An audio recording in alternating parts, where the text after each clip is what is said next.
Good morning students. आज हम CPT account start करने वाले हैं। First of all I will tell you something little about CPT exam. CPT exam में total 200 questions आते हैं, 1 marks each, 200 questions and 200 marks.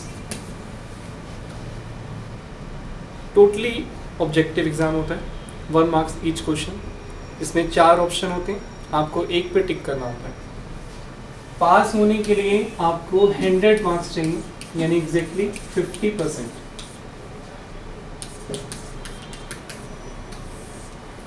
अगर आप कोई क्वेश्चन ठीक करते हैं तो आपको 1 नंबर मिलेगा, बट अगर आप कोई क्वेश्चन गलत करते हैं तो 0.25 माइनस हो जाएंगे। यानी इसमें आप तुक्के नहीं लगा सकते। कंसेप्ट क्लैरिटी बहुत इंपॉर्टेंट है, ठीक है। जहाँ तक अकाउंट्स का सवाल है, अकाउंट्स का पेपर इसमें सबसे लेंदी पेपर है, 60 मार्क्स का। 40 मार्क्स का लॉ है, 60 marks is of accounts, 40 marks का लॉ है, 50 मार्क्स का mathematics and stats and 50 marks का आपका इकोनॉमिक्स। अकाउंट्स में 80% कोर्स 11-12 से आपका मैच करता है। 20% कोर्स थोड़ा सा अलग है।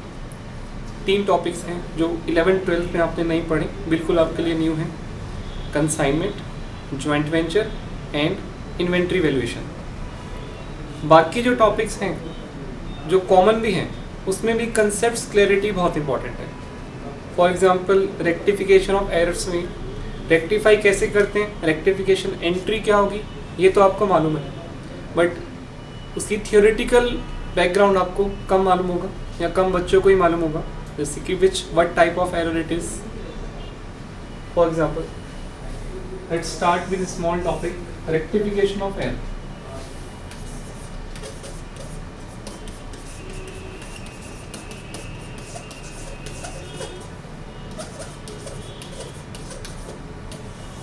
Types of errors. Number 1, कितनी तरह की गलतियां होती हैं अकाउंट्स, बुक्स ऑफ अकाउंट्स के अंदर। Number 1 is error of omission. Number 2 is error of principal.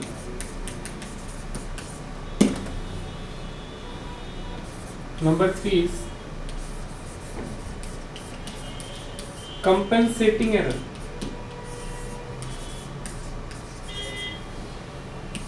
Number 4 is error of commission। 4 तरह के ही एरर्स होते हैं, omission, principle, compensating and commission.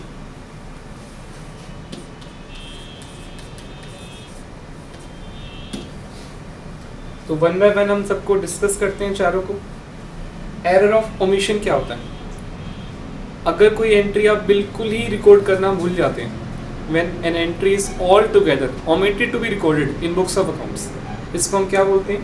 Error of omission. For example, goods sold to Ram omitted to be entered in sale book और journal.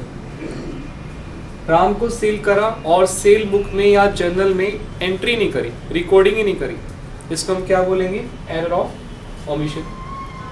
Error of principle क्या होता है? Error of principle is a kind of error when the basic accounting principle is not followed. Capital expenditure को हमने revenue expenditure मान लिया, या vice versa, revenue expenditure को कैपिटल एक्सपेंडिचर मान लिया। For example, furniture purchased wrongly debited to repair account, या vice versa, repair done on a furniture wrongly debited to furniture account. तो इसमें कैपिटल एक्सपेंडिचर क्या है? Furniture. Capital expenditure is asset. हमने furniture खरीदा but गलती से रिपेयर को डेबिट कर दिया। Repair is a revenue item, profit उसमें आता है, तो एसेट को हमने एक्सपेंस मान लिया। या वाइस वर्सा ऐसी कोई गलती करते हैं तो they all are error of principle. Compensating errors क्या होते हैं? Compensating errors, there are 2 errors which rectify each other. For example देखिए,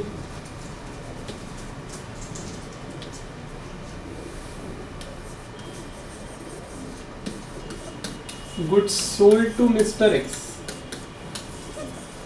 for rupees 500,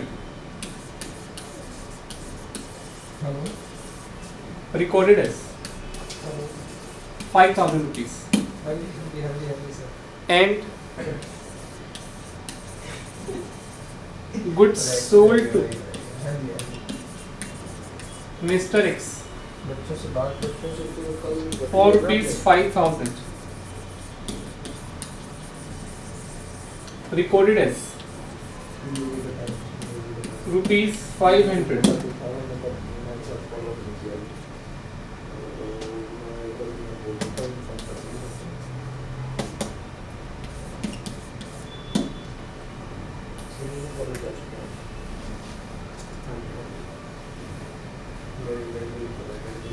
goods sold to Mr. X for 500 recorded as 5,000, and goods sold to Mr. X for 5,000 recorded as 500.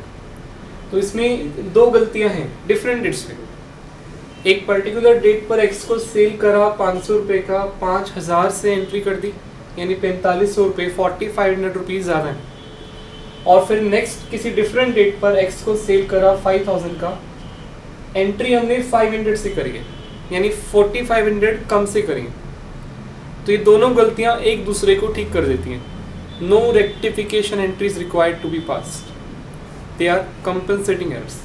And fourth one is error of commission. Error of commission की कोई ऐसी set definition नहीं है, कोई defined particular definition नहीं है इस error of commission की।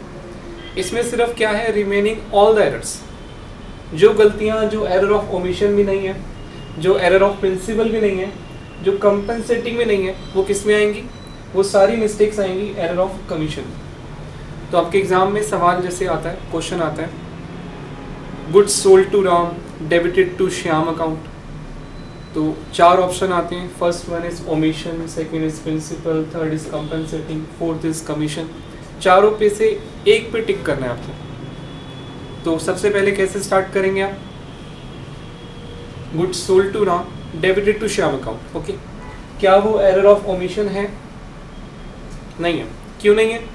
क्योंकि एंट्री तो करी है ना हमने, राम को सेल किया, श्याम को डेबिट कर दिया, तो कहीं ना कहीं तो एंट्री हुई है। ऐसा नहीं है कि ओमिशन ही हो गया, एंट्री नहीं हुई, तो ओमिशन भी नहीं है। नेक्स्ट हम चेक करेंगे प्रिंसिपल है क्या। प्रिंसिपल के लिए एक एसेट होना चाहिए और एक रेवेन्यू आइटम होना चाहिए, एक्सपेंसेस काइंड ऑफ। तो यहाँ पे राम और Shyam both are assets debtors, तो प्रिंसिपल भी नहीं है। क्या वो कंपनसेटिंग एरर है? कंपनसेटिंग के लिए 2 मिस्टेक्स होनी चाहिए, यहाँ पे एक ही मिस्टेक है, कंपनसेटिंग में नहीं है, तो किस में आएगा, एरर ऑफ कमीशन में आएगा। तो रिमेनिंग ऑल द एरर्स जो इन तीनों में कहीं नहीं आ सकते, वो इसमें आते हैं, एरर ऑफ कमीशन। ठीक है जी। इसके बाद हम प्रैक्टिकल स्टार्ट करेंगे, प्रैक्टिकली एरर्स को रेक्टिफाई कैसे करते हैं। ठीक है, देखिए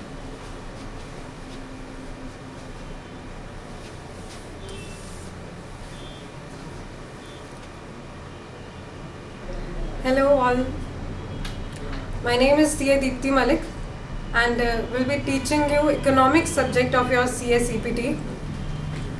पहले तो सब्जेक्ट का नाम क्या है हमारा,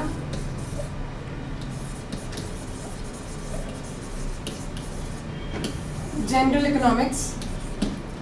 अब तक पता चल ही गया होगा आपको जनरल इकोनॉमिक्स आपके कोर्स में कितने मार्क्स का है। 50 मार्क्स की इकोनॉमिक्स आएगी। टोटल आपका पेपर 200 मार्क्स का है, जिसमें से 50 मार्क्स की इकोनॉमिक्स है, 50 मार्क्स की ही आपकी मैथ्स होगी, 60 मार्क्स की अकाउंट्स है and balance 40 is for law. I will be taking up economics for you. Economics you must have studied in 11th और 12th और may be you know out of you कुछ बच्चों के पास हो सकता है इकोनॉमिक्स हो ही ना 11th 12th में, but that does not matter. मैं इस तरह से पढ़ाऊंगी ये एज्यूम करते हुए कि कुछ बच्चों को इकोनॉमिक्स बिल्कुल नहीं आती है। ठीक है, इकोनॉमिक्स में आपको 50 मार्क्स का जो पेपर है, पेपर में 50 क्वेश्चंस आएंगे। ना एक नंबर ज़्यादा ना एक नंबर कम, 50 क्वेश्चन आएंगे, एवरी क्वेश्चन कैरीज 1 मार्क। आपको हर एक क्वेश्चन करेक्ट करने का 1 नंबर मिलेगा, और अगर गलत किया तो नेगेटिव मार्किंग होगी, and that is 0.25 mark. In other words 1/4 mark आपका डिडक्ट हो जाएगा। इसलिए तुक्के तो मार नहीं सकते हैं हम, वी कैन नॉट रैंडमली टिक नहीं कर सकते हैं, चलो एक बार ए टिक कर दिया, एक बार बी टिक कर दिया, एक बार सी टिक कर दिया, we can not do that. बहुत ज़्यादा इंपॉर्टेंट है हमारे लिए कि हम 100% श्योर हों अपना आंसर टिक करने से पहले। और इस श्योरिटी वो कहाँ से आएगी, हमारे अंदर कॉन्फिडेंस कहाँ से आएगा, ऑब्वियसली सिर्फ पढ़ के प्रैक्टिस करके अपनी कॉन्सेप्ट्स को क्लियर करके।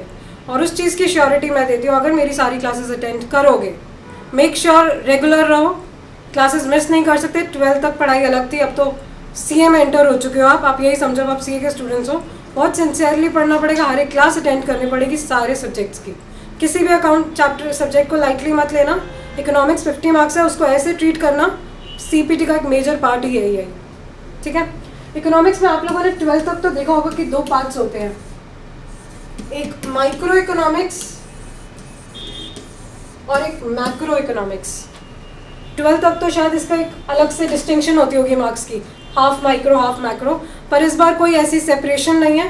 टोटल इकोनॉमिक्स 50 मार्क्स की आएगी, उसमें से कुछ चैप्टर्स हमें इसके प्रिपेयर करने हैं, कुछ इसमें मैक्रो में हमें कंप्लीट पढ़ना है फॉर 50 मार्क्स के लिए, और इन डिटेल पढ़ना है। क्योंकि 12th स्टैंडर्ड तक तो हम कैसे पढ़ते थे, 6 नंबर का क्वेश्चन आएगा, ये 6 पॉइंट्स लिखेंगे, हेडिंग्स लर्न कर ली, बात खत्म।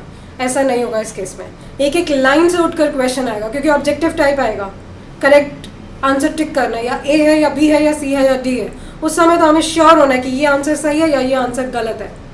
आपको माइक्रो इकोनॉमिक्स और मैक्रो इकोनॉमिक्स दोनों में ही इन डिटेल में आपको पढ़ाऊंगी, अपनी बुक्स दूंगी, अपने नोट्स दूंगी मैं आपको, और क्लियरली सब चीज़ एक्सप्लेन करूंगी पेपर में क्वेश्चन कैसे आते हैं। 50 मार्क्स के इकोनॉमिक्स में से मैं आपको गारंटी दे सकती हूँ कि हर बच्चे के मिनिमम 45 मार्क्स तो इकोनॉमिक्स में पक्का आएंगे। मिनिमम 40, मिनिमम मतलब कम से कम 45 मार्क्स हर बच्चे की श्योरिटी के साथ बोल सकती हूँ इकोनॉमिक्स में आएंगे। बाकी तो सब, बाकी जो 5 नंबर है वो आपकी अपनी पर्सनल मेहनत है। क्लासेस मिस कर दोगे तो छूट जाएगा, प्रैक्टिस नहीं करोगे तो छूट जाएगा, टेस्ट नहीं दोगे तो नंबर कट जाएंगे।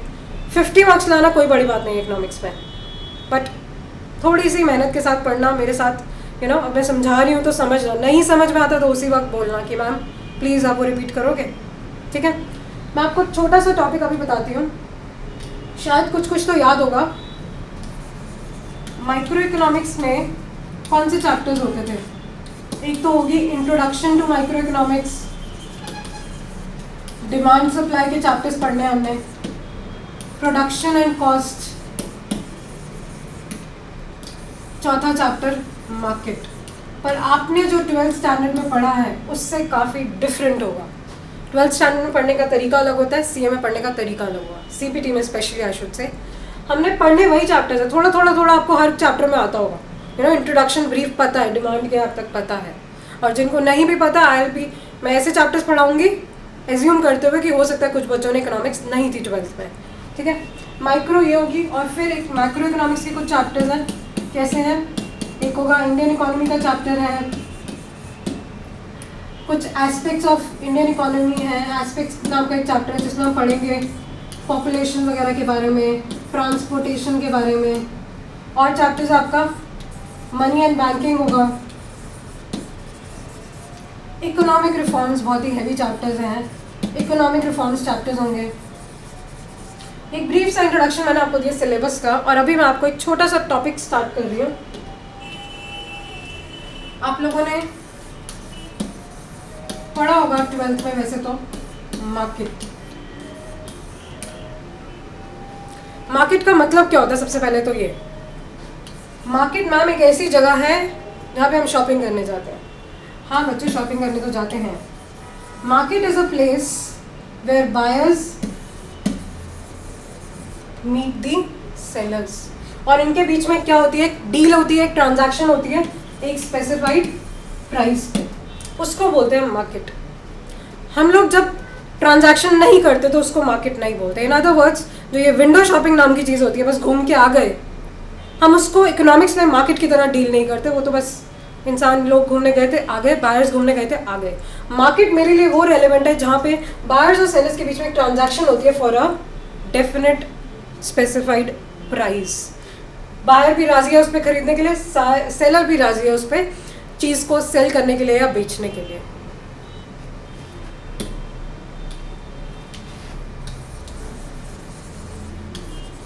सेलर क्या रिसीव करेगा इससे, उसकी क्या बन रही है इससे, रेवेन्यू आ रहा है उसे।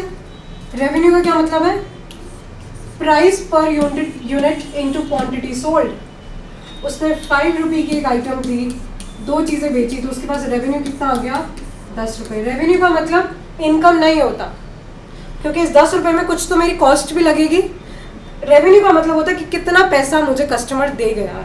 इस केस में मुझे 10 रुपीज़ दे गए। इनकम हो सकता है शायद मुझे कम हो, क्योंकि इस 10 रुपीज़ में हो सकता है मेरी 4 रुपीज़ की कॉस्ट हो, तो इनकम मेरा 6 है। इनकम या प्रॉफिट कहें तो वो तो 6 है। रेवेन्यू का मतलब होता है कि टोटल आपको कितनी रिसीविंग हुई है, टोटल कितनी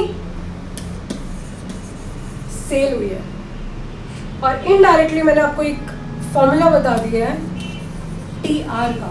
TR is total revenue. Total revenue का फॉर्मूला क्या होगा, P into Q। Price per unit into quantity sold is your total revenue. TR की फुल फॉर्म क्या होगी, टोटल रेवेन्यू। और आपको इसका फॉर्मूला याद रखना है। TR का फॉर्मूला क्या होता है, P into Q।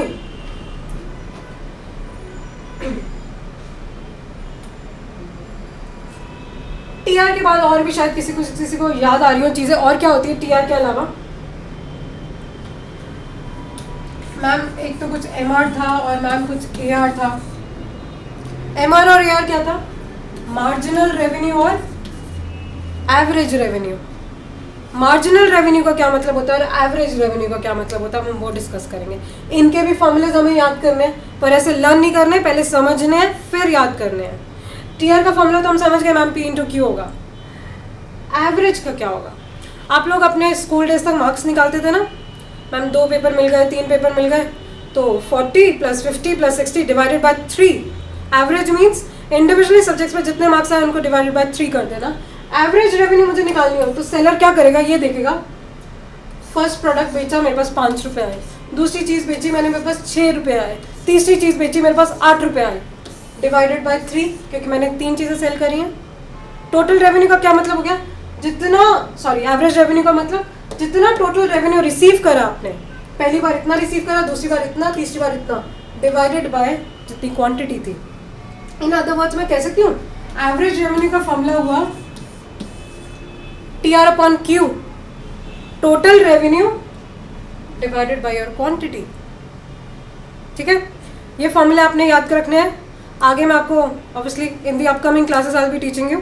Thank you so much all. My name is CA Deepti Malik and पहले तो सब्जेक्ट का नाम क्या है हमारा, 50 मार्क्स की इकोनॉमिक्स है, अकाउंट्स है and balance 40 is for 11th-12th में, but that does not matter. मैं इस तरह से पढ़ाऊंगी। ये इकोनॉमिक्स में आपको 50 मार्क्स का जो पेपर है, पेपर में ना 1 नंबर ज़्यादा ना 1 नंबर कम, 50 क्वेश्चंस आएंगे, 1 नंबर मिलेगा। और अगर गलत किया mark, in other words 1/4 mark आपका डिडक्ट हो जाएगा। वी कैन नॉट रैंडमली टिक नहीं कर सकते हैं, चलो एक बार A टिक कर दिया, एक बार। हमारे अंदर कॉन्फिडेंस कहाँ से आएगा, ऑब्वियसली सिर्फ पढ़ के प्रैक्टिस करके अटेंड करोगे। मेक श्योर रेगुलर रहो क्लासेस में। इकोनॉमिक्स 50 मार्क्स है, उसको ऐसे ट्रीट करना CPT का एक मेजर पार्ट होते हैं। एक माइक्रो इकोनॉमिक्स क्या है कि उसमें से कुछ चैप्टर्स हमें इसके प्रिपेयर करने हैं, कुछ इसमें मैक्रो में हमें कम। ऐसा नहीं होगा इस केस में, एक एक लाइन से उठकर क्वेश्चन आएगा, क्योंकि ऑब्जेक्टिव टाइप अपनी बुक्स दूंगी, अपने नोट्स दूंगी मैं आपको, और क्लियरली सब चीज़ें इकोनॉमिक्स में से मैं आपको गारंटी दे सकती हूँ कि हर बच्चे के मिनिमम छूट जाएगा। प्रैक्टिस नहीं करोगे तो छूट जाएगा, टेस्ट नहीं दोगे तो नंबर कट जाएंगे। ठीक है, मैं आपको छोटा सा टॉपिक अभी बताती हूँ, कुछ तो याद होगा। हमने प्रोडक्शन एंड कॉस्ट निकाला हुआ CPT में स्पेशली, आई शुड से हमने पढ़ने वही चैप्टर्स है, थोड़ा है। और जिनको नहीं भी पता मैं ऐसे चैप्टर्स पढ़ाऊंगी एज्यूम करते हुए कि वो एस्पेक्ट्स ऑफ इंडियन इकोनॉमी है, एस्पेक्ट्स ट्रांसपोर्टेशन के बारे में, और चैप्टर्स आपका मनी एंड बैंकिंग होगा, हैवी चैप्टर्स हैं, इकोनॉमिक रिफॉर्म्स चैप्टर्स होंगे। ऐसे तो मार्केट मैम एक ऐसी जगह है जहाँ पे हम शॉपिंग करने जाते हैं। हाँ होती है एक स्पेसिफाइड प्राइस पे, उसको बोलते हैं इंसान। लोग घूमने गए थे आगे, बायर्स घूमने गए थे आगे। मार्केट मेरे लिए वो रेलेवेंट है जहाँ पे बेचने के लिए price per unit into quantity sold होता है कि कितना पैसा मुझे कस्टमर दे गया। इस केस में मुझे 10 रुपीज़ दे गया, 4 रुपीज़ की कॉस्ट हो तो इनकम मेरा 6 है। इनकम या प्रॉफिट कहें तो वो तो 6 है। रेवेन्यू सेल हुई है, unit into quantity sold is your total revenue. TR की फुल फॉर्म क्या हुई? टीआर के बाद और भी शायद किसी को याद आ, एवरेज रेवेन्यू। मार्जिनल रेवेन्यू के लिए हमें याद करने हैं, पर ऐसे लर्न नहीं करने, पहले समझने हैं फिर याद करने हैं। 3 TR average means individually subjects में जितने मार्क्स आए उनको डिवाइडेड बाय। फर्स्ट प्रोडक्ट बेचा, मेरे पास 5 रुपये आए। दूसरी चीज़ बेची मैंने डिवाइडेड बाय 3, क्योंकि मैंने 3 चीज़ें सेल करी हैं। टोटल रेवेन्यू का क्या मतलब? रिसीव करा जितना, पहली बार इतना रिसीव करा, दूसरी बार इतना, तीसरी बार इतना। एवरेज रेवेन्यू का फॉर्मूला हुआ TR upon Q divided by your quantity. ठीक है।